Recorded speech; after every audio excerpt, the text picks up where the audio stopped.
Hello बच्चों, welcome to your physics class. We were discussing the electrostatics topic and this is lecture number 4. पिछले बेटे 4 lectures में हमने काफी सारे टॉपिक्स जो है वो डिस्कस कर लिए हैं. होप सो कि आप लोगों को सब समझ में आए होंगे. आज का जो बेटे हमारा टॉपिक है that is electric field. Electric field.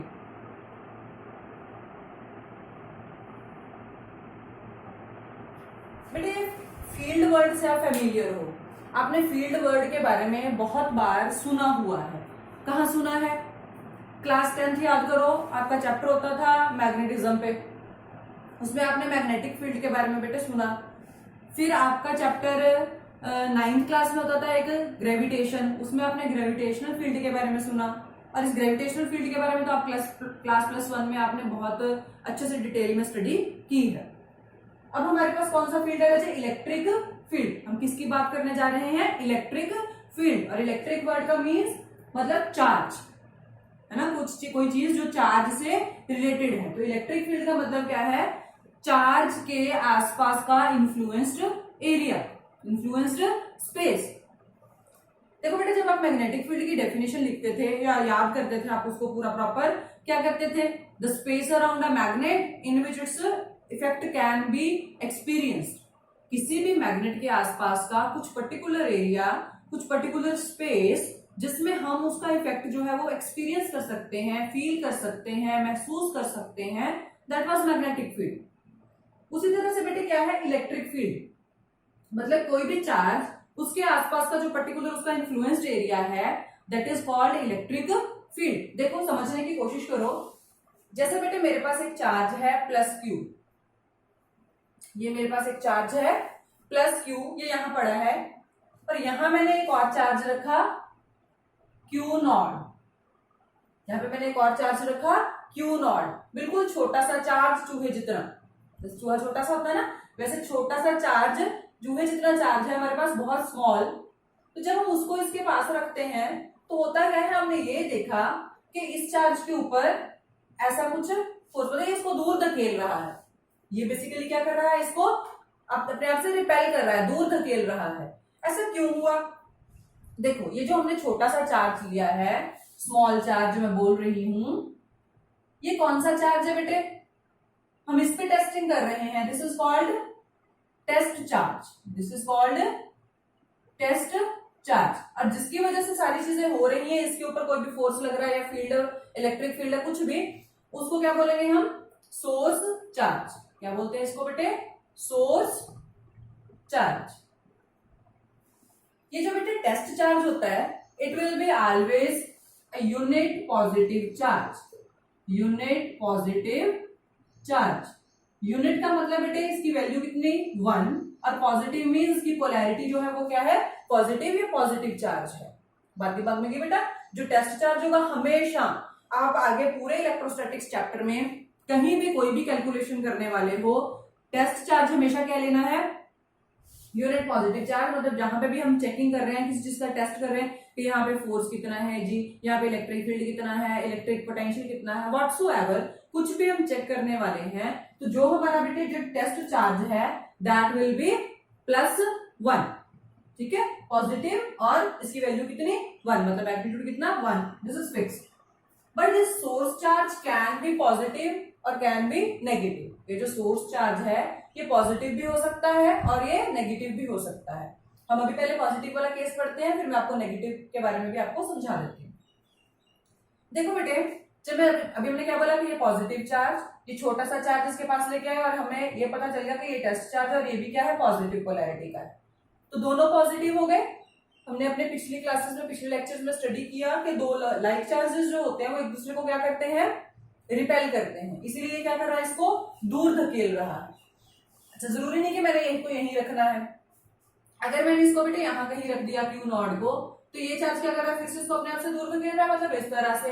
अगर मैंने बेटे इसको यहाँ रखा तो फिर से ये इसको दूर धकेलेगा, मतलब इस तरह से. अगर मैंने यहाँ कहीं रखा तो फिर से ये इसको दूर धकेलेगा, कुछ इस तरह से. यहाँ रखेंगे तब भी इसको इस तरह से दूर धकेलेगा. समझ रहे हो मेरी बात? जरूरी नहीं कि सिर्फ इसी पोजीशन पे, कहीं भी.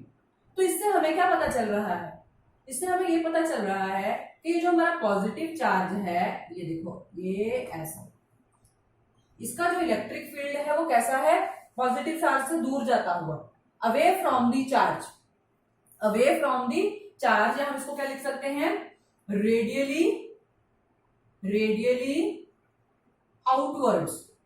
कौन है radially outwards, electric field, EF लिख दिया बेटा मैंने इसको शॉर्ट फॉर्म में, इलेक्ट्रिक फील्ड। पॉजिटिव चार्ज से जो इलेक्ट्रिक फील्ड है वो कैसा जाता है, उससे दूर, away from, away from positive charge, away from positive charge. समझ रहे हो, ठीक है। तो जब हम आगे इस चीज को बहुत अच्छे से एक्सप्लेन करेंगे, जो पॉजिटिव चार्ज है, जब हमने टेस्टिंग वगैरह सब कुछ कर रहे थे तो हमने ऑब्जर्व कर लिया कि पॉजिटिव चार्ज से इलेक्ट्रिक फील्ड लाइंस कैसे जाती है बेटे, away from the charge, means these are radially outwards. अब हमेशा रेडियली आउटवर्ड्स नहीं होती, सिर्फ किस केस में, पॉजिटिव चार्ज के केस में। अगर बेटे इसी की जगह मैंने नेगेटिव चार्ज ले लिया तो उसकी भी बात करते हैं। उससे पहले एक क्वेश्चन और, कि ये जो हमने टेस्ट चार्ज यहां रखा, क्या ये इसका इलेक्ट्रिक फील्ड नहीं है, कि या ये इलेक्ट्रिक फील्ड नहीं बनाएगा, सोचने वाली बात है। इसका इलेक्ट्रिक फील्ड है तो क्या इसका इलेक्ट्रिक फील्ड नहीं है, तो इसका आंसर है कि नहीं है। आंसर नहीं क्यों है बेटे, ये बहुत छोटा चार्ज है, मैंने सबसे स्टार्टिंग में बोला बहुत स्मॉल चार्ज है, इसके कंपैरिजन में इसकी वैल्यू बहुत छोटी है। अगर इसके आसपास कोई माइन्यूट बन भी रहा होगा इलेक्ट्रिक फील्ड तो इसको ये इफेक्ट नहीं कर सकता, ठीक है। कोई भी चीज है, मेरे पास कोई टेबल है, उसको दो लोग खींच रहे हैं, एक जो फोर्स, एक इस तरफ खींच रहा है, दूसरा इस तरफ खींच रहा है, दोनों ऑपोजिट ऐसे, ठीक है, दोनों इस तरह से ऑपोजिट चल रहे हैं। इधर वाली साइड वाला बंदा जो है वो कितना फोर्स लगा रहा है, 1 न्यूटन, इधर वाली साइड वाला बंदा कितना फोर्स लगा रहा है, 15 न्यूटन। समझ रहे हो, तो कुछ मतलब कोई कंपैरिजन ही नहीं रहा, 100% श्योर है कि ये वाला नहीं जीत पाएगा, ये वाला टेबल को अपनी तरफ नहीं खींच पाएगा। उसी तरह से यहाँ पे चार्ज का केस है बेटे, this is very large and this charge is very very small, तो हम क्या बोलेंगे कि ये छोटा चार्ज है, इसका अपना इलेक्ट्रिक फील्ड नहीं है, ठीक है। समझिए मेरी बात। अच्छा जी, अब अगर हमारे पास नेगेटिव चार्ज हो, अगर यहाँ पे मैंने नेगेटिव चार्ज रख के देखा तो क्या हुआ,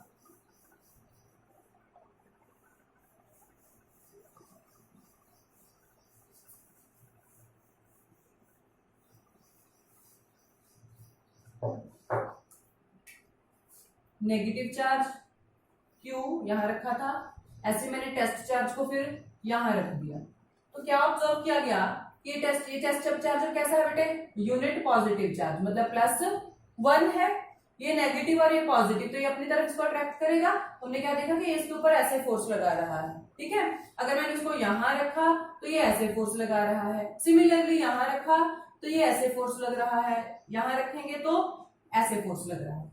तो मतलब जो नेगेटिव चार्ज है उस केस में हमारा जो इलेक्ट्रिक फील्ड है that is radially inwards, electric field is radially inwards, मतलब electric field is towards, electric field is towards minus, negative charge के टूवर्ड्स और पॉजिटिव चार्ज से अवे, इसको याद रखना है बेटे। पॉजिटिव चार्ज से दूर जाता हुआ इलेक्ट्रिक फील्ड, नेगेटिव चार्ज के पास आता हुआ इलेक्ट्रिक फील्ड, बात दिमाग में चलेगी सबके, ठीक है।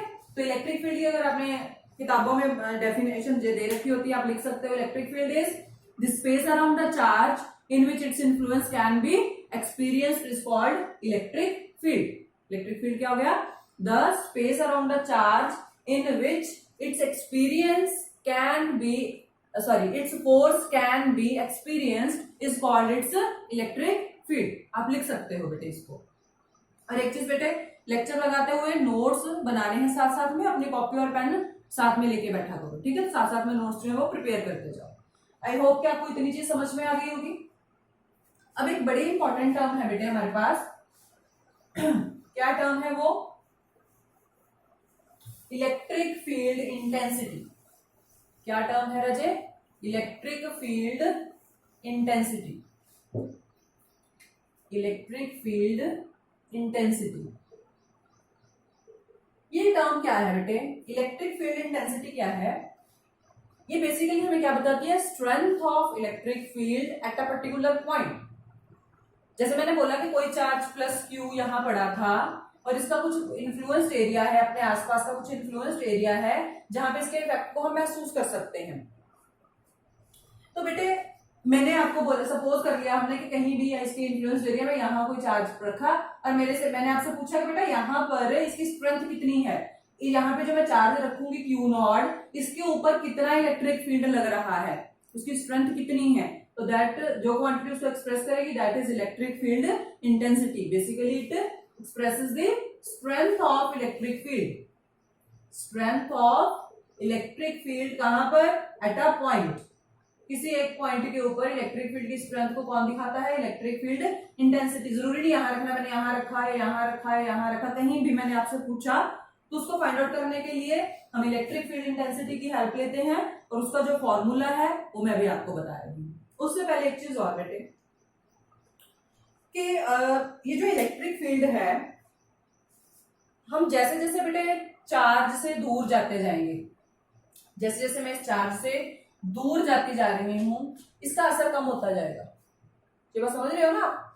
जैसे आप किसी क्लासरूम में बैठ के जब क्लास लगाते हो, क्लासरूम में टीचर की आवाज आपको बड़े अच्छे से सुनाई दे रही है, आप क्लासरूम के बाहर खड़े हो गए, थोड़ी कम हो गई, आप थोड़ा और दूर गए और कम हो गई, आप अपने इंस्टीट्यूट से, अपने स्कूल से बाहर निकल गए, आपकी टीचर की आवाज सुननी बंद हो गई। मतलब टीचर का इन्फ्लुएंस एक पर्टिकुलर डिस्टेंस तक था, उसकी आवाज पर्टिकुलर डिस्टेंस तक पहुंच रही थी, उसके बाद उसका असर जो है वो नहीं, उसको आप एक्सपीरियंस नहीं कर पा रहे।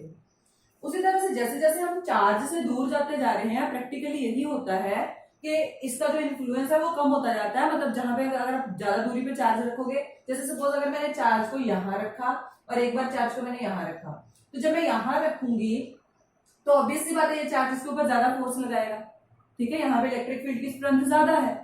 यहाँ पे रखूंगी तो इससे कम लगाएगा, और दूर चले जाएंगे तो और कम, और दूर चले जाएंगे तो और कम। तो यहाँ पे क्वेश्चन आता है बेटे कि इलेक्ट्रिक फील्ड कब जीरो होगा, इलेक्ट्रिक फील्ड कब जीरो होगा। तो इलेक्ट्रिक फील्ड हम बोलते हैं इन्फिनिटी पे जाके जीरो होगा। कहां पे जीरो होगा, इन्फिनिटी पे। When R is infinity, R क्या है, distance from the charge to the test charge, source charge और टेस्ट चार्ज के बीच में जो डिस्टेंस है उसको मैंने आर बोल दिया, कि जब वो आर कितना हो जाएगा बेटे, इन्फिनिटी हो जाएगा, तब हमारे पास इलेक्ट्रिक फील्ड जो है वो जीरो होगा। मतलब ये मानते हैं कि इसका असर कुछ रहता है, थ्योरी में यही चीज मानी जा रही है कि इस चार्ज का जो असर है वो इन्फिनिटी तक रहेगा, हम इन्फिनिटी पे पहुंचेंगे तब जाके इसका असर जो है वो खत्म होगा। अब इलेक्ट्रिक फील्ड इंटेंसिटी से मैं इस चीज को एक्सप्लेन करती हूँ आपके लिए, ठीक है। देखो जरा, मैंने क्या बोला, हमें क्या फाइंड आउट करना है, इलेक्ट्रिक फील्ड इंटेंसिटी। आपको ये पता चल गया ये क्या है, strength of electric field at a particular point, ये हमें बताती है इलेक्ट्रिक फील्ड इंटेंसिटी। तो हमारा जो नेक्स्ट टॉपिक बनेगा उसी में आपको सारा समझ में आ जाएगा बेटे। क्या बनेगा, electric field intensity due to, electric field intensity due to a point charge, point charge means छोटा सा चार्ज, due to a point charge, electric field intensity due to a point charge, उसको कुछ नाम दे देते हैं, प्लस क्यू दे देते हैं हम, plus Q point charge at a distance, at a distance R. Point charge से कितने डिस्टेंस पे हम जा रहे हैं, आर डिस्टेंस पे। मतलब मेरे पास यहाँ पे कोई चार्ज है प्लस क्यू, यहां से ये कुछ आर डिस्टेंस है और यहाँ पे मुझे पॉइंट दे रखा है आर डिस्टेंस पे पी। तो यहाँ पे मुझे इलेक्ट्रिक फील्ड फाइंड आउट करके बताइए, electric field intensity find out. आपने इलेक्ट्रिक फील्ड इंटेंसिटी बोलना बेटा, मेरे से जल्दी जल्दी में बहुत बार इलेक्ट्रिक फील्ड अकेला बोला जाएगा, ठीक है। So please be careful, electric field intensity है, ठीक है। we have to find out electric field intensity at point P due to this charge plus Q, and हमारा point P जो है इससे कितना डिस्टेंस पे है राजे, R डिस्टेंस पे। अब इसका जो एक स्टेप्स जो है वो याद रख लो कैसे करते हैं हम। जहां भी हमें electric field intensity find out करनी है, जिस भी पॉइंट पे हमें electric field intensity find out करनी है, वहां पे हम क्या करेंगे, वहां पे हम पहले तो क्या रख देंगे, एक टेस्ट चार्ज। क्या रखेंगे, test charge. Place the test charge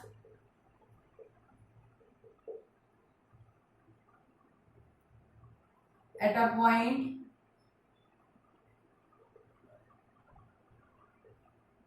where we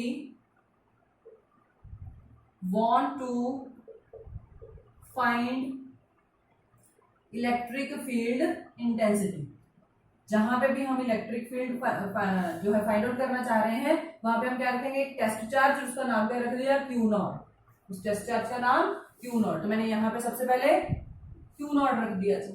पहला स्टेप तो ये हो गया, जहां पे भी हमें electric field intensity find out करनी है वहां पे क्या रख देना है बेटे, एक टेस्ट चार्ज रख देना है। उसके बाद क्या करना है, find the force on that charge, जितना भी फोर्स उस चार्ज के ऊपर लग रहा है उसकी वैल्यू फाइंड आउट कर लीजिए। अब बोलो मैडम कैसे कर लें, मैंने सिखा दिया जी आपको। पिछले लेक्चर्स में हम लोग इस चीज को सीख चुके हैं, कूलम्स लॉ पढ़ लिया हमने। हम पॉइंट चार्ज, बहुत छोटे चार्जेस और चार्जेस जो रेस्ट पे हैं उनकी वजह से उनके बीच में कितना फोर्स हम निकालना सीख चुके हैं। क्या फॉर्मूला था, F is equals to K Q1 Q2 by R square. तो हमने बड़ा सिंपली वही फॉर्मूला लगा के टेस्ट चार्ज के ऊपर क्या फाइंड आउट कर लेना बेटे। पहला स्टेप तो ये था कि टेस्ट चार्ज वहां रख दिया। दूसरा स्टेप क्या बेटे, find the force on test charge, ठीक है जी, फाइंड आउट कर लेंगे।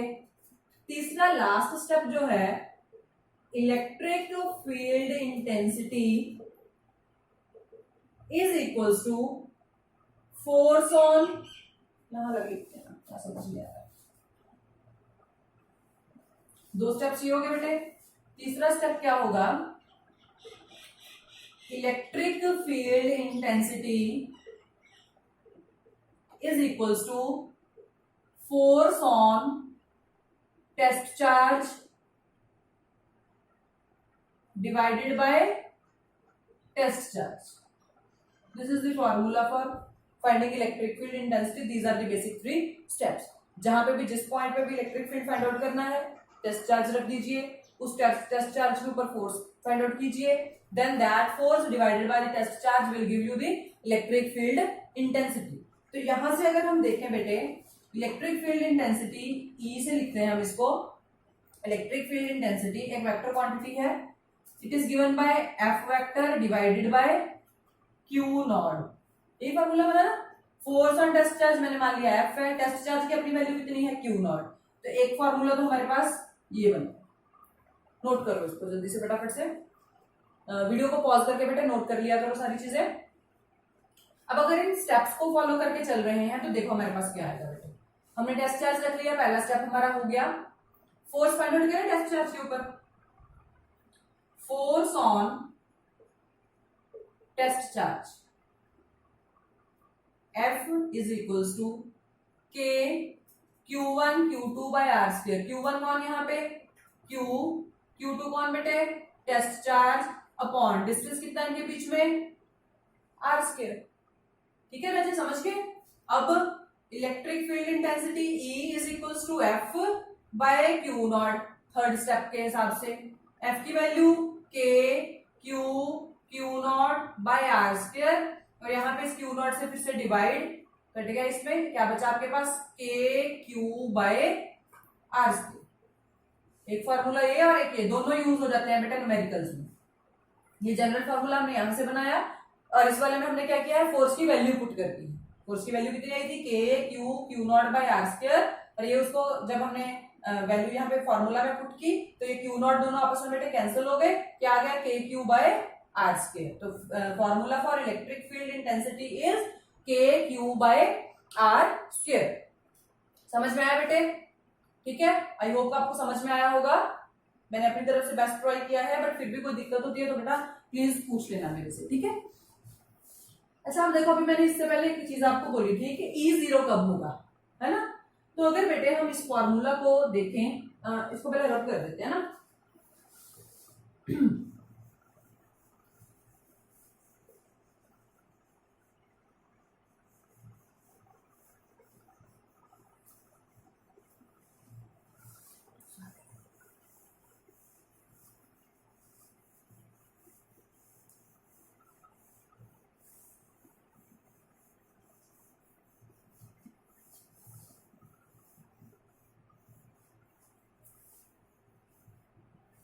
देखो रजत, दो फॉर्मूलाज आपने बना लिए, एक तो E is equals to F by Q not, और दूसरा हमने क्या बनाया, E is equals to K Q by R square. मैं इस फॉर्मूला को देखूं तो इलेक्ट्रिक फील्ड और ये आपस में कोरिलेटेड है ना सारे, तो E विल बी जीरो कब, जब यहाँ पे इन्फिनिटी हो जाए, कोई भी न्यूमिनेटर में कोई भी पैरामीटर हो, यहाँ पे अपॉन में अगर इन्फिनिटी हो तो आपके पास वैल्यू क्या बनती है, जीरो। तो ये अगर ई जीरो तब होगा, E will be zero when R approaches to infinity, अगर आर की वैल्यू कितनी होगी, इन्फिनिटी। और मैंने थ्योरेटिकली भी आपको यही बताया, मैथमेटिकली भी हमने उसी चीज को प्रूव कर लिया है कि ऐसा होगा। ठीक है बेटा, इतनी बात समझ में। What will be the direct SI unit, पहले तो एसआई यूनिट निकाल लेते हैं इसका। SI unit of E electric field intensity, देखो यहां से निकाल लो, फोर्स का यूनिट बेटे न्यूटन और चार्ज का यूनिट आ जाए कूलम, तो इसका यूनिट क्या बन गया, न्यूटन पर कूलम। इसका यूनिट क्या बना बेटे, न्यूटन पर कूलम। इलेक्ट्रिक फील्ड इंटेंसिटी एक वेक्टर क्वांटिटी है, इट मींस इसके साथ डायरेक्शन भी एसोसिएटेड है, तो इसकी जो डायरेक्शन होगी वो कैसी होगी Ajay, direction of electric field intensity is same as that of force, as that of force। जिस डायरेक्शन में जो चार्ज है वो फोर्स अप्लाई करेगा जस्ट चार्ज पे, उसी डायरेक्शन में इलेक्ट्रिक फील्ड की भी डायरेक्शन होगी। याद रखना इसको, direction of electric field intensity will be same as that of the force. ठीक है, और ये यूनिट हो गया बेटे, ये इसकी डायरेक्शन हो। ठीक है रजत, अच्छा अभी जो मैंने आपको समझाया ये पूरा टॉपिक पॉइंट चार्ज वाला, वो मैंने प्लस क्यू चार्ज से समझाया। हमने ऐसा डायग्राम बनाया ना, प्लस प्लस क्यू और यहां रखा हमने Q not. What will happen अगर ये चार्ज प्लस क्यू ना होकर माइनस क्यू होता। देखो मैंने लेक्चर की स्टार्टिंग में बोला कि ये जो सोर्स चार्ज है it can be positive, can be negative. ठीक है, इवन कंटिन्यूस चार्ज डिस्ट्रीब्यूशन भी हो सकती है, जो हमने लास्ट लेक्चर में की थी। ठीक है, तो अगर ये बेटे ये वाला चार्ज मेरा नेगेटिव चार्ज है तो क्या होगा, सारा कुछ सेम होगा, डिफरेंस इज दैट कि direction will be different, only the direction will be different. जो हमारे पास पॉजिटिव वाला केस था यहाँ पे, उसमें डायरेक्शन कैसी बन रही थी, ये ऐसा, ये इलेक्ट्रिक फील्ड की, यही फोर्स की, दूर धकेल रहा है। ठीक है, अब जब नेगेटिव लेंगे, यहाँ पे पॉइंट P, यहीं पे चार्ज फिर हमने वही किया, क्यू नॉट टेस्ट चार्ज रख लिया, इन दोनों के बीच का डिस्टेंस कितना था, R था। अब जब हम चेक करेंगे तो हो क्या रहा है, यहाँ पे इसके ऊपर फोर्स किस तरफ लग रहा है, इस तरफ लगेगा ना बेटे, फोर्स इसी तरफ लगेगा फोर्स। ये पॉजिटिव चार्ज और नेगेटिव एक दूसरे को अट्रैक्ट करेंगे, इस तरफ फोर्स लगा, फोर्स की डायरेक्शन इस तरफ है, तो इसका मतलब इलेक्ट्रिक फील्ड की डायरेक्शन भी किस तरफ है, इसी तरफ है। ठीक है, इलेक्ट्रिक फील्ड की डायरेक्शन भी किस तरफ है, इसी तरफ है। बाकी क्या वैल्यूज कैलकुलेट कर लो, सेम आ जाएंगी। देखो अब फोर्स फाइंड आउट करोगे, क्या आएगा, K Q Q not by R square. अब क्यू नॉट से डिवाइड करोगे, आंसर क्या आ जाएगा, के क्यू बाय आर स्क्वायर, जो आपने पिछली बार किया। अब नेगेटिव नहीं लेना यहाँ पे, नेगेटिव क्यों नहीं लेना यहाँ पे, चार्जेस को विद साइन सिर्फ तभी लेना है when you are talking about the vector form of the physical quantity। जब आप किसी फिजिकल क्वांटिटी की वेक्टर फॉर्म के बारे में बात कर रहे हो, पॉजिटिव नेगेटिव साइन बेटे तभी लेने हैं। अगर आप सिर्फ मैग्नीट्यूड की बात कर रहे हो, उस टाइम पे आपने पॉजिटिव या नेगेटिव साइन नहीं लेना, सिंपली चार्ज को ले लेना है। तो याद रखो कि साइन चार्ज विद साइन कब कंसिडर होगा, will be considered when we are talking about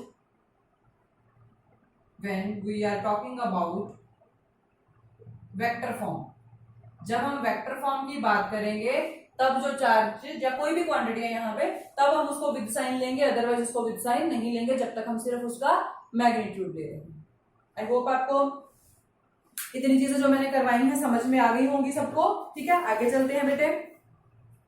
अच्छा, अब अगर इसकी वेक्टर फॉर्म लिखनी हो तो, अगर इसी की आपने वेक्टर फॉर्म, ये मैंने अभी सिर्फ मैग्नीट्यूड लिखा ना, अगर इसी की वेक्टर फॉर्म लिखनी हो तो क्या करेंगे, विद साइन ले लेंगे जी चार्जेस को, और क्या करना है, बड़ी सिंपल सी बात है। और ये मैं आपको लिखना सिखा चुकी हूँ। हमने कूलम्स लॉ किया, पहले हमने सिंपली कूलम लॉ किया बेटे, फिर उसके बाद हमने उसकी वेक्टर फॉर्म भी डिस्कस की थी, ठीक है, अगर आपको याद हो। मैं यहाँ पे फिर भी एक बार बता देती हूँ। इसमें क्या आ जाएगा, अगर इसको इसी को वेक्टर फॉर्म में लिखते हैं हम, तो ये ई वेक्टर के क्यू बाय आर स्क्वायर, अब ई की डायरेक्शन किस तरफ, अगर मैं इसी चार्ज की बात करूं, यहाँ पे क्या है प्लस क्यू, यहाँ पे क्या था क्यू नॉट, दोनों के बीच में डिस्टेंस आर, तो ये क्या कर रहा था, इस चार्ज के ऊपर ऐसे फोर्स लगा रहा था, और इसी तरफ क्या बन रहा था, इसका इलेक्ट्रिक फील्ड बन रहा था। तो किसके अलॉन्ग, अलॉन्ग आर, किसके along, along R, in the direction of R. तो मैं अगर यहाँ पे बेटे ये लिख दूं आर कैप, आर कैप क्या है, आर कैप क्या है बेटे, यूनिट वेक्टर। यूनिट वेक्टर किस लिए यूज करते हैं हम, use to specify the direction of the vector quantity, जिस वेक्टर क्वांटिटी के साथ आपने लगाया है उसकी डायरेक्शन को स्पेसिफाई करने के लिए, ठीक है। तो सिंपली यहाँ पे क्या लग गया आर कैप, और आर कैप को आप और क्या लिख सकते हो, के क्यू बाय आर, इसको ऐसे भी लिख सकते हैं आर मॉड का square, one and the same thing. यहाँ पे क्या लिख देंगे, R vector divided by mod of R vector. अगर आपको याद हो मैंने कितनी बार ये चीज बता दी, कोई भी एक वेक्टर है, इसके साथ दो चीजें एसोसिएटेड है, one is its magnitude and other one is its direction. Magnitude को हम कैसे रिप्रेजेंट कर देते हैं, मॉड ऑफ दिस वेक्टर, और डायरेक्शन को कैसे रिप्रेजेंट कर देते हैं, इस तरह से, तो यूनिट वेक्टर। तो अब अगर यूनिट वेक्टर को बेटे मैंने इधर रखा तो ये मेरे पास क्या बना, A vector upon A vector का magnitude, vector itself upon its magnitude. तो मैंने भी वही लिखा है वहां पर, magnitude vector upon its magnitude. देखो ये क्या बन गया, E vector is equal to k cube by क्या बन जाएगा, आर का क्यूब, आर का क्यूब मॉड में लिखना, मॉड में लिख लो, आपकी मर्जी, ऐसे लिखना ऐसे भी लिख सकते हो, आर का क्यूब इंटू आर वेक्टर, ये इसकी वेक्टर फॉर्म होगी। ये यहां तक भी वेक्टर फॉर्म है, ये मैंने आगे सॉल्व करके बता दिया कि हमने फोर्स को इस तरह से कुछ सॉल्व किया था, ठीक है। तो ये भी इसकी ये वेक्टर फॉर्म, या इस तरह से लिखो, ये भी क्या है इसकी वेक्टर फॉर्म। डन बेटे, समझ में आई थ्री चीज। अच्छा जी, अब आगे है बेटे, अभी तक तो हमने पढ़ा कि दो चार्जेस, ये एक चार्ज था सोर्स चार्ज, और ये एक टेस्ट चार्ज, सिर्फ दो चार्जेस आपस में इंटरेक्ट करते हुए दिखाए हैं हमने, जैसे हमने कूलम्स लॉ में दिखाए थे, पहले दो चार्जेस, फिर उसके बाद पढ़ा था कि force due to multiple charges. उसी तरह से इलेक्ट्रिक फील्ड के केस में भी तो मल्टीपल चार्जेस हो सकते हैं ना, बहुत सारे चार्जेस हो सकते हैं।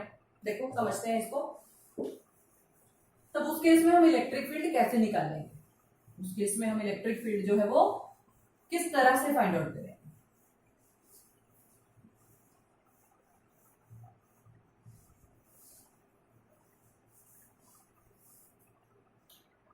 Electric field due to system of charges, electric field due to system of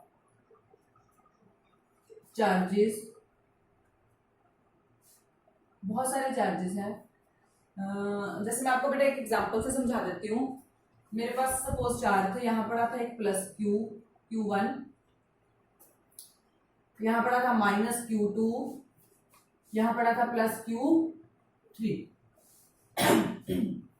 और मुझे वो लगा कि यहाँ पे एक पॉइंट है, इस पॉइंट पे आप मुझे बताइए इन तीनों चार्जेस की वजह से कितना इलेक्ट्रिक फील्ड, इसको कुछ भी नाम दे दो, ओ नाम दे दिया जैसे हमने कि ओ पॉइंट है, और उसने पूछा कि ओ पॉइंट पे इन तीनों चार्जेस की वजह से कितना इलेक्ट्रिक फील्ड है। कुछ नहीं, देखो ये सबसे पहले इसकी वजह से देखते हैं, ये प्लस क्यू चार्ज, यहाँ पे भी क्या होगा, टेस्ट चार्ज यूनिट पॉजिटिव, दोनों प्लस प्लस, मतलब ये क्या करेगा, इसको रिपेल करेगा, इसको दूर की तरफ धक्का लगाएगा, ये इन दोनों के बीच में लाइन ज्वाइन हो रही है, और ये कैसा करेगा, इसको ऐसा, इस तरफ इसके ऊपर फोर्स लगाएगा। अगर ये फोर्स की डायरेक्शन है तो इलेक्ट्रिक फील्ड की डायरेक्शन भी सेम, तो इसको मैंने E1 लिख दिया ड्यू टू चार्ज 1, ठीक है राजे। अब ये माइनस का है, यहाँ पे क्या पड़ा है, unit positive charge, minus plus क्या करेंगे एक दूसरे को अट्रैक्ट, तो ये इसकी ज्वाइनिंग लाइन थी, और ये इसको क्या कर रहा है, अपनी तरफ इस तरह अट्रैक्ट कर रहा है। उसी तरह से Q3 क्या कर रहा है, अब ये पॉजिटिव ये भी पॉजिटिव, ये क्या करेगा, इसको रिपेल करेगा, ये क्या करेगा, इसको रिपेल करेगा। ये E2 हो गया बेटे हमारे पास, एंड दिस इज E3। तो हमें ये यहां से डायग्राम से ये तो पता चल गया कि 3 इलेक्ट्रिक फील्ड है, एक की डायरेक्शन ये, एक की ये और एक की ये। अब नेट कैसे निकालेंगे, net electric field at point O क्या करोगे, जैसा पीछे करते थे, net electric field at point O point पे जो नेट इलेक्ट्रिक फील्ड क्या होगा, इन तीनों का वेक्टर सम, इन तीनों का वेक्टर सम। फोर्सेस के केस में भी यही कर रहे थे ना, सारे फोर्सेस का क्या कर रहे थे, वेक्टर सम कर रहे थे, ठीक है, वेक्टर क्वांटिटी इसलिए हम वेक्टर सम बोल रहे हैं। तीनों का वेक्टर सम मतलब E1 vector plus E2 vector plus E3 vector, बस यहां से क्या आ जाएगा, नेट आ जाएगा। मैंने कुछ भी लिख लिया, ई नेट लिख दिया उसको, E net is equals to E1 plus E2 plus E3। अब वैल्यूज पुट कर सकते हो आप इसकी, देखो ई नेट, हमें ई का फॉर्मूला आता है जी, ई नेट इज इक्वल्स टू, मैं वेक्टर हटा के ऊपर से मैग्नीट्यूड लिख रहे हैं, अगर आपने विद डायरेक्शन लिखना वो भी लिख सकते हो आपकी मर्जी।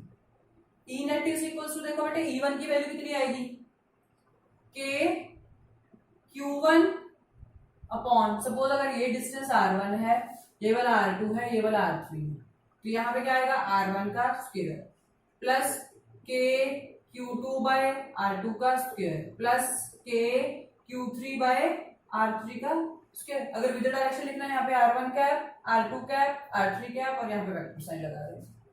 ठीक है राजा, समझ में आया, ये तो बड़े आसान टॉपिक था, आपने पहले फोर्सेस की केस में इसको पढ़ लिया। This is known as principle of superposition, this is known as principle of superposition, ये प्रिंसिपल ऑफ सुपरपोजिशन कहलाता है। डन बेटा जी। अब हम इसके कुछ क्वेश्चंस करते हैं, ठीक है, कुछ क्वेश्चंस प्रैक्टिस करते हैं इसके, ताकि आपको चीजें समझ में आ जाए कि हमने कैसे करना है। कोई डाउट हो बेटा, मैं बार बार बोल रही हूँ, आप लोग मेरे से पूछ सकते हो। डन, पॉज करके बेटे नोट कर लेना।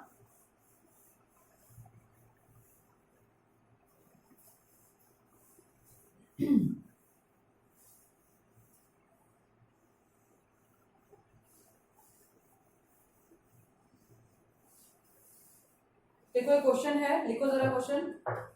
लिखना है क्या, मैं डायग्राम बना देती हूँ कि हमारे पास क्या है, चार्जेस हैं दो, हमारे पास क्या है बेटे, दो चार्जेस हैं, एक है 1 माइक्रोकूलम और एक ऐसा है पॉजिटिव चार्ज, पॉजिटिव है, और फिर कहता है दूसरा चार्ज जो है वो यहां कहीं पड़ा है और वो कितना है, -2 माइक्रोकूलम, ठीक है। पूछ रहा है अच्छा, और इन दोनों के बीच का डिस्टेंस बता दिया उसने कितना, 2 सेंटीमीटर, ठीक है। और अब पूछ रहा है वो कि what is electric field intensity, what is electric field intensity at the midpoint of the line joining two charges, दो चार्जेस को ज्वाइन करने वाली लाइन के मिड पॉइंट पे क्या फाइंड आउट करना है, हमें इलेक्ट्रिक फील्ड इंटेंसिटी जो है वो फाइंड आउट करनी है। और एक चीज और बताइए कि दोनों चार्जेस कहाँ पड़े हैं, वैक्यूम, दोनों चार्जेस कहाँ पड़े हैं, वैक्यूम में पड़े हैं। ठीक है बेटा, समझ गए मेरी बात। दो चार्जेस 1 माइक्रोकूलम एंड -2 माइक्रोकूलम, दोनों के बीच का डिस्टेंस 2 सेंटीमीटर है। हमें इन दोनों चार्जेस के बीच की जो लाइन को ज्वाइन कर रही है उसके मिड पॉइंट पे क्या फाइंड आउट करके बतानी है, electric field intensity find out करके बतानी है। हमें इलेक्ट्रिक फील्ड इंटेंसिटी का फॉर्मूला आता है जी, KQ/R²। तो मतलब उसमें सबसे पहले हमें क्या चीज पता होनी चाहिए, के की वैल्यू पता होनी चाहिए। हमने पिछली क्लासेस में पढ़ा कि वैक्यूम में जब कोई चार्जेस होते हैं उसमें के की वैल्यू कितनी होती है, 9 × 10⁹ न्यूटन मीटर स्क्वायर पर कूलम स्क्वायर, यही होती थी, न्यूटन मीटर स्क्वायर पर कूलम स्क्वायर, ठीक है। अच्छा बेटे अब देखो, ये 2 सेंटीमीटर इसका मिड पॉइंट लेना, मतलब यहां बीच में कहीं 1 सेंटीमीटर का डिस्टेंस यहां से और 1 सेंटीमीटर का डिस्टेंस जो है वो यहां से 1 सेंटीमीटर और ये वाला भी 1 सेंटीमीटर, मतलब इस पॉइंट पे हमें कोई भी पॉइंट का नाम दे दो, पी दे दिया मैंने। इस पॉइंट पे मुझे क्या फाइंड आउट करना है, इलेक्ट्रिक फील्ड इंटेंसिटी। तो सबसे पहले तो मैं डायग्राम की हेल्प से आपको समझा देती हूँ। देखो ये जो बेटा कौन सा चार्ज है, ये प्लस, ये पी पॉइंट हमने सबसे पहले क्या रखना है, जहां भी electric field intensity find out करनी है उस पॉइंट पे टेस्ट चार्ज की वैल्यू हमारे की क्या होती है, यूनिट पॉजिटिव चार्ज, यहाँ पे +1 चार्ज है, ये प्लस दोनों एक दूसरे को क्या करेंगे, रिपेल, मतलब ये चार्ज इसके ऊपर इसको क्या करेगा, ये दूर धकेल देगा ऐसे, इसको मैंने लिख दिया E1 फर्स्ट चार्ज हो गया बेटे हमारे पास, इस फर्स्ट चार्ज की वजह से E1, ये हमारे पास हो गया बेटे सेकंड चार्ज। अच्छा अब ये कैसा है, नेगेटिव, और ये कैसा है, पॉजिटिव। अब नेगेटिव है तो ये अपनी तरफ इसको खींचेगा, तो मतलब जो इसकी वजह से इलेक्ट्रिक फील्ड है वो भी कहीं इसी डायरेक्शन में है, और उसकी वैल्यू, उसका नाम क्या दे दिया मैंने, E2। बात में चली गई मेरी। मैं क्या बताना चाह रही हूँ कि दोनों चार्जेस की वजह से, इसकी वजह से चाहे इसकी वजह से, इस पॉइंट P के ऊपर जो इलेक्ट्रिक फील्ड लग रहा है, इलेक्ट्रिक फील्ड किस तरफ है बेटे, दोनों की डायरेक्शन एक ही तरफ है। तो हमारा काम तो बड़ा आसान हो गया, हम क्या करेंगे, ई नेट निकाल लेंगे। ई का फॉर्मूला हमारे पास है, क्या होता है, KQ/R², और यहाँ पे दो इलेक्ट्रिक फील्ड लग रही है, इंटेंसिटीज है, तो E net is equals to E1 plus E2। दोनों को प्लस क्यों किया, कोलिनियर है और एक ही डायरेक्शन में चल रही है, अगर ऑपोजिट में चल रहे होते तो ये सब्ट्रैक्ट होते, ठीक है। तो ये वेक्टर्स तो आपने +1 में पढ़े हैं राजे। ई नेट कितना बना, E1 प्लस E2। अब E1 की वैल्यू कितनी, Q1 कितना है, 1 माइक्रोकूलम, माइक्रो को कूलम में चेंज करके कितना बना बेटे, 10⁻⁶ के, पहले मैं लिख दूं, Q1/R1 का स्क्वायर प्लस के Q2/R2 का स्क्वायर। के कॉमन आ रहा है, Q1/R1 स्क्वायर प्लस Q2/R2, ये भी कॉमन है, R² Q1 प्लस Q2, यही बना, ये कॉमन क्यों है, R1 और R2 आपस में बराबर है, ये भी 1 सेंटीमीटर और ये भी 1 सेंटीमीटर, हम लिख देंगे यहाँ पे because R1 is equals to R2 और हमने उसको पुट कर दिया है R, ठीक है। अब वैल्यूज पुट करो बेटे, E net is equals to K की value 9 into 10⁹ upon R², R की वैल्यू कितनी है, 1 सेंटीमीटर, इसको मीटर में कन्वर्ट करेंगे कितना आ जाएगा, 10⁻⁻² मीटर और उसका स्क्वायर, ठीक है राजे। Q1 की वैल्यू 10⁻⁻6 कूलम, क्योंकि 1 माइक्रोकूलम था ना, तो 10⁻⁻6 कर दिया, इसकी वैल्यू 2 इंटू 10⁻⁻6। देखो हम मैग्नीट्यूड कैलकुलेट कर रहे हैं, we will not consider the sign with, consider the charge with sign, ठीक है। तो क्या बन गया देखो बेटा, 9 इंटू, ये क्या बना, 2 2 4 -4, ऊपर जाएगा प्लस हो जाएगा 10⁻13, ये क्या बना 10⁻⁻6 कॉमन, दोनों में से 2 + 1 कितना रह गया, 3 इंटू 10⁻⁻6, ये बना ना, यहाँ पे क्या है 1 इंटू 10⁻⁻6, तो 1 + 2 3 इंटू 10⁻⁻6, तो कितना आ गया बेटे, 9 3 27 इंटू 10⁻13 में से 6 माइनस हुए 7, इलेक्ट्रिक फील्ड इंटेंसिटी का यूनिट न्यूटन पर कूलम। आप इसको यहाँ भी छोड़ सकते हो, आप इसको पॉइंट्स की फॉर्म में भी लिख सकते हो। डायरेक्शन किस तरफ होगी, आप बोल दोगे P से away from P in the, direction is when we are going from P to -2 microcoulomb in that direction, ठीक है, ये नाम दे सकते हो आप इनको, तो इसकी डायरेक्शन हो जाएगी। समझ में आया बेटे सबको, वीडियो पॉज करके इसको नोट कर लो बेटे क्वेश्चन को, अगला क्वेश्चन करते हैं फिर हम, नोट कर लो पॉज करके वजह इसको, टाइम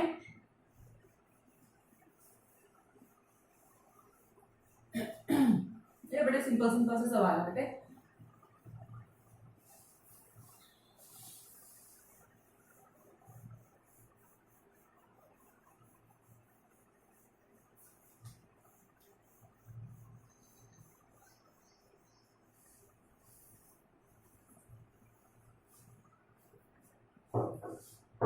नेक्स्ट न्यूमेरिक में आपको दिया है बेटा, कहता है एक इक्विलेटरल ट्रायंगल है। नेक्स्ट क्वेश्चन में एक इक्विलेटरल ट्रायंगल है,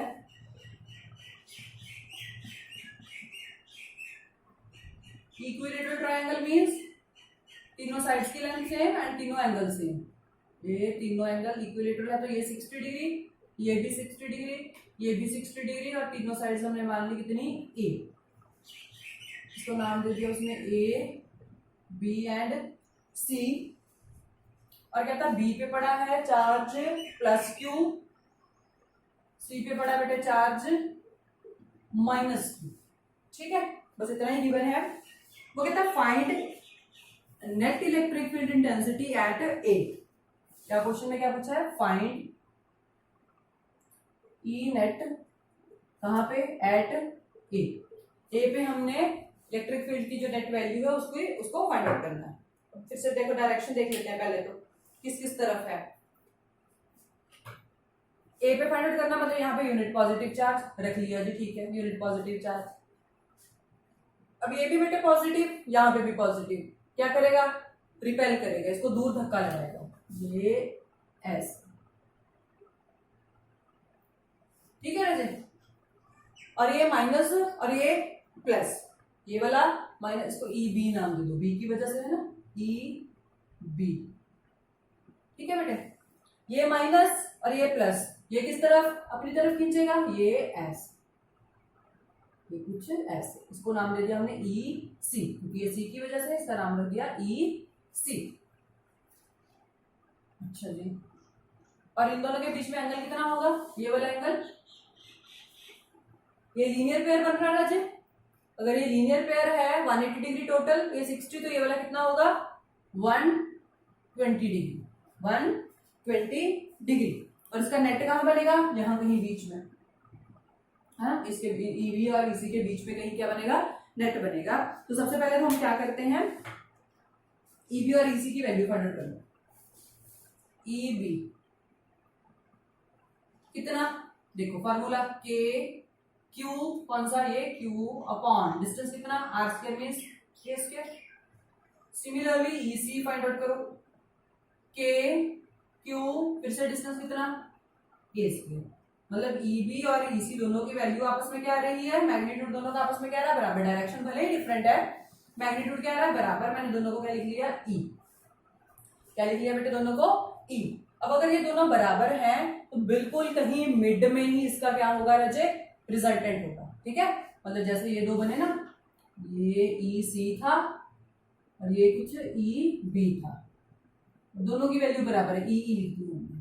इसका नेट किधर जाएगा? कुछ इस तरह से, इनके बीच में, ई नेट रिजल्टेंट। दो वेक्टर्स का रिजल्टेंट निकालना हमें आता है, हमने क्लास +1 में उसकी बहुत प्रैक्टिस की है, ठीक है। तो क्या होता है फॉर्मूला बेटे? Resultant R is equals to under the root a square plus b square plus 2ab cos theta. A और बी दो वेक्टर्स हैं जिनका हम रिजल्टेंट निकाल रहे हैं।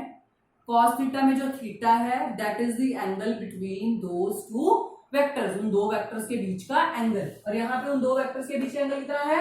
120 डिग्री। फाइंड आउट करो इसको फटाफट से। देखो E net is equals to under the root, कौन कौन से दो vector? E B plus E B and E C, दोनों की वैल्यू ई है, डायरेक्ट पुट कर रही हूँ। ई बी की जगह ई स्क्वायर, ई सी की जगह पे भी ई स्क्वायर प्लस 2ab, ए मतलब फिर से E cos 120। E net is equals to under the root, E square सब में कॉमन है, इसमें भी ई इंटू ई स्क्वायर यहाँ पे बनेगा। तो यहाँ पे क्या बना? 1 + 1 + 2 इंटू cos 120 की वैल्यू -1/2। ये 2 इसके साथ मर गया, क्या बचा बेटे? E net is equals to under the root E square, ये क्या बना? 1 + 1 2 और ये -1, 2 - 1 is 1, ई स्क्वायर बाहर आ जाएगा, क्या बचा? ई। ई नेट की वैल्यू कितनी आई? ई, और उस ई की वैल्यू हम जानते हैं जी, ई नेट इज इक्वल्स टू, ई की वैल्यू हमें पता है क्या? ई बी है, इसी की वैल्यू मींस के Q by A square, k Q by A square, ठीक है राजे? समझ गए मेरी बात? एक क्वेश्चन लिखो जो आपका होमवर्क है, आपने खुद से करना है, उसके बाद मैं एक दो क्वेश्चन और करवाती हूँ। पहले इसको एक क्वेश्चन को लिखो, जो पॉज करके इसको नोट कर लेना बेटा प्लीज, ठीक है। ये क्वेश्चन जो आपने खुद से ट्राई करना है, पहले उसको लिखो। ये आपको फिगर दी है, इसकी हाई साइड्स ए और ए हैं, और इसकी नेमिंग कर रखी है उसने A B C and D. अब 3 कॉर्नर्स पे चार्ज पड़ा है, यहाँ पे प्लस क्यू, यहाँ पे भी प्लस क्यू एंड यहाँ पर भी प्लस क्यू, ठीक है। क्या फाइंड आउट करना है? Find E net at C point पे इन तीनों की वजह से कितना नेट बनेगा इलेक्ट्रिक फील्ड, वो आपने फाइंड आउट करना है, ठीक है। और अगर किसी से सॉल्व नहीं हो तो हम इसको डाउट्स में डिस्कस करेंगे, ठीक है बेटे। अब एक और तरह के क्वेश्चंस जो कि बड़े इंपॉर्टेंट हैं और बड़े बच्चे इसमें गलती करते हैं बहुत ज्यादा, ध्यान से समझना है बेटे इस चीज को, क्या करवाने जा रही हूं मैं। बड़े इंपॉर्टेंट क्वेश्चन है बेटे ये।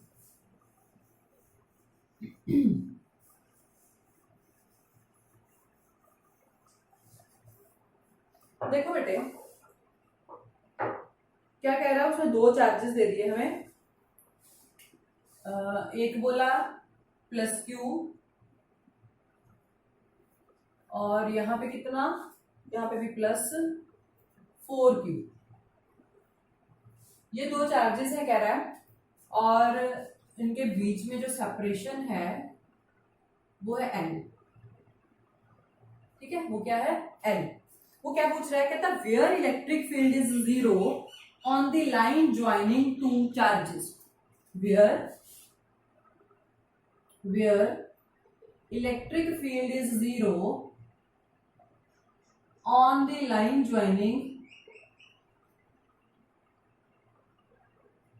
2 चार्जेस। 2 चार्जेस को ज्वाइन करने वाली लाइन पे कहां पे इलेक्ट्रिक फील्ड 0 है? पहले तो लाइन ज्वाइनिंग बना लेते हैं। ये इसको ज्वाइन करती हुई लाइन ऐसे आगे भी बढ़ सकती है, ऐसे, ठीक है। तो मतलब ये लाइन ज्वाइनिंग है, यहां पर भी हो सकता है 0, यहां पर भी हो सकता है, यहां पर भी। हम एनालाइज करते हैं कहां पे होगा। तो सबसे पहले मैंने कहां पे चेक किया? मैंने सबसे पहले बीच में कहीं चेक कर लिया, यहां कहीं चेक करने की कोशिश की। तो यहाँ पे हम क्या रखेंगे? यूनिट पॉजिटिव चार्ज है ना, +1। इसकी वजह से ये चार्ज क्या करेगा? इसको रिपेल करेगा, ये ऐसा फोर्स लगाएगा, मतलब इलेक्ट्रिक फील्ड इसका इस तरफ बनेगा। ये चार्ज भी इसको रिपेल करेगा, मतलब ये ऐसे बनाएगा, ये E1 और ये E2। तो मतलब यहाँ पॉसिबिलिटी है कि यहाँ पे 0 हो जाएगा। कब? जब E1 और E2 दोनों आपस में बराबर होंगे। अगर E1 और E2 दोनों की वैल्यू किसी पॉइंट पे आके इक्वल हो जाती है तो यहाँ पे नेट इलेक्ट्रिक फील्ड 0 हो जाएगा, है ना। इक्वल हो गई तो 0 कैसे हो गया? एक बेटे इस तरफ चल रहा है, दूसरा इस तरफ, तो माइनस हो जाएंगे, सबट्रैक्शन हो जाएगी उनमें, ठीक है। चलो ये पॉसिबिलिटी है, हम इसको चेक कर लेंगे।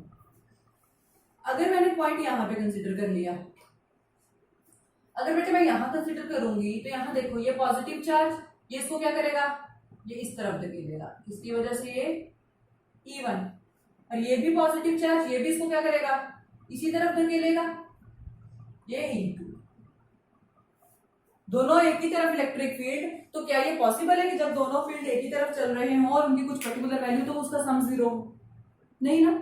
कुछ भी वैल्यू, इसकी सपोज 1 थी, इसकी 2 थी, इसकी 1, इसकी 1 थी, तो ये एक सेम डायरेक्शन में चल रहे हैं, मींस बेटा ऐड होंगे, तो ये पॉसिबिलिटी नहीं है, ये पॉसिबिलिटी नहीं है। अब अगर यहां कहीं लेंगे तो ये फिर से क्या करेगा? ये इधर धक्का लगाएगा, ये वाला, ये भी इधर धक्का लगाएगा, मतलब एक E1 और एक E2, फिर से दोनों सेम डायरेक्शन में, तो ये पॉसिबिलिटी भी नहीं है। समझ रहे हो मेरी बात? ये पॉसिबिलिटी भी नहीं है, तो मतलब सिर्फ एक ही चीज पॉसिबल है, ये। तो आपने हमेशा याद रखना है, जब 2 सिमिलर साइन के चार्ज गिवन हो, जब 2 सिमिलर साइन के चार्ज गिवन हो, जरूरी नहीं दोनों पॉजिटिव, नेगेटिव भी हो सकते हैं, दोनों नेगेटिव हैं या दोनों पॉजिटिव हैं। तो अगर आपसे पूछता है कि इलेक्ट्रिक फील्ड कहाँ 0 होगा, तो वो कहाँ होगा? In between the 2 charges. 2 charges जो लाइन को ज्वाइन कर रही है, उस लाइन के कहाँ होगा वो? उन दोनों चार्जेस के बीच में, ये चीज हमेशा याद रखनी है, इसको हिंदी में लिख लो जैसा मैं बोल रही हूं। जब दो सिमिलर साइन का चार्ज हो तो इलेक्ट्रिक फील्ड कहीं दो चार्जेस के बीच ही जीरो होगा, इधर बाहर कहीं नहीं हो सकता, आउटसाइड में पॉसिबल ही नहीं है, याद रखना है इसको, ठीक है, समझ गए?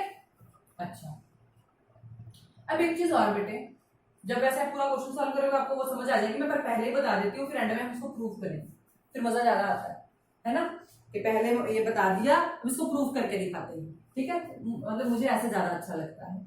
चलो, तो क्या बता रही हूँ मैं आपको कि यहाँ पे जब P पॉइंट पे, यहाँ पे कोई भी पॉइंट P पे आपने जब टेस्ट चार्ज रखा तो उस टेस्ट चार्ज को आप कहाँ रखोगे?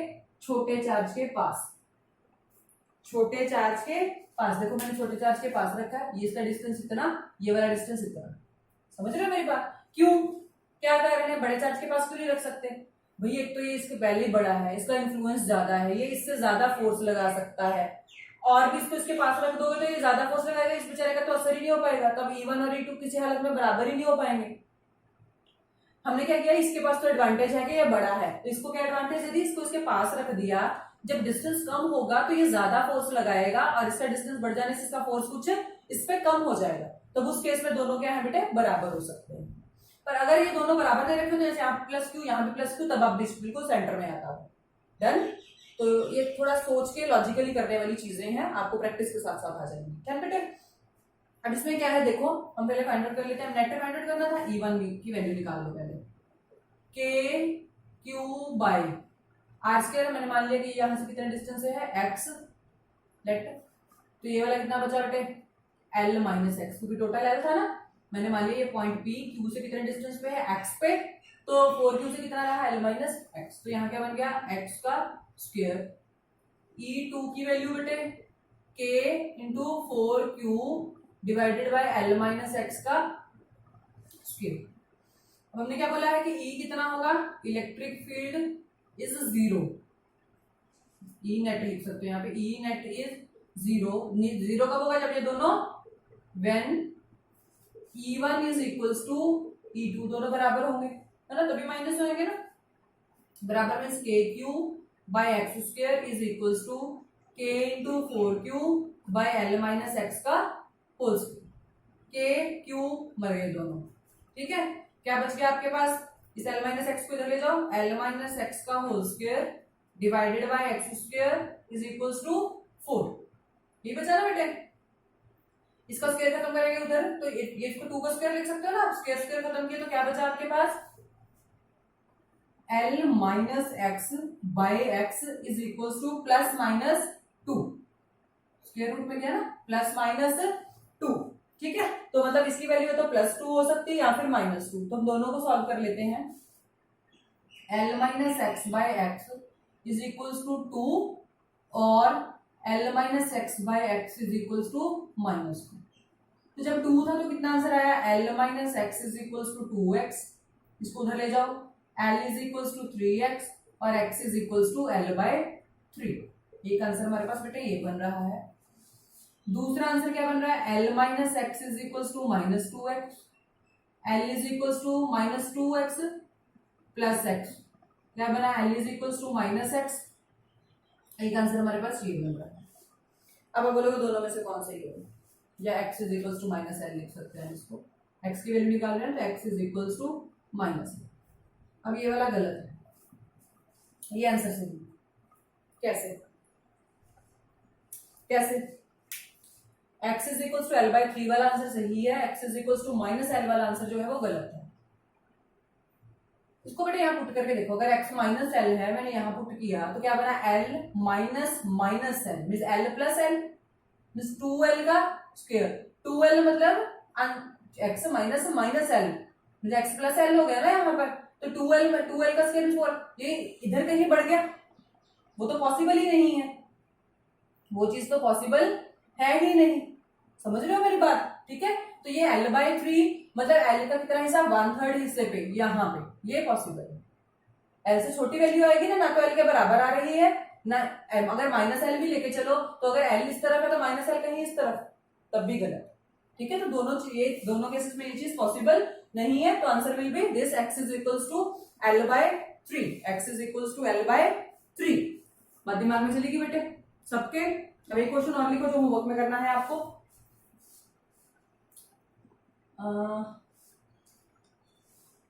अब क्या करते हैं, या बाकी सब सेम है, क्वेश्चन में जो आपने करना है बाकी सब सेम है। यहाँ +q चार्ज है, यहाँ -9q है। यहाँ क्या है, दोबारा बना देती हूँ। जो आपने अभी क्वेश्चन सॉल्व करना है उसमें आपको दो चार्जेस दे दिए, एक +q और एक -9q, और उसने बोल दिया कि दोनों के बीच का डिस्टेंस कितना L, और क्वेश्चन यही है, but where is the electric field 0 on the line joining the two charges.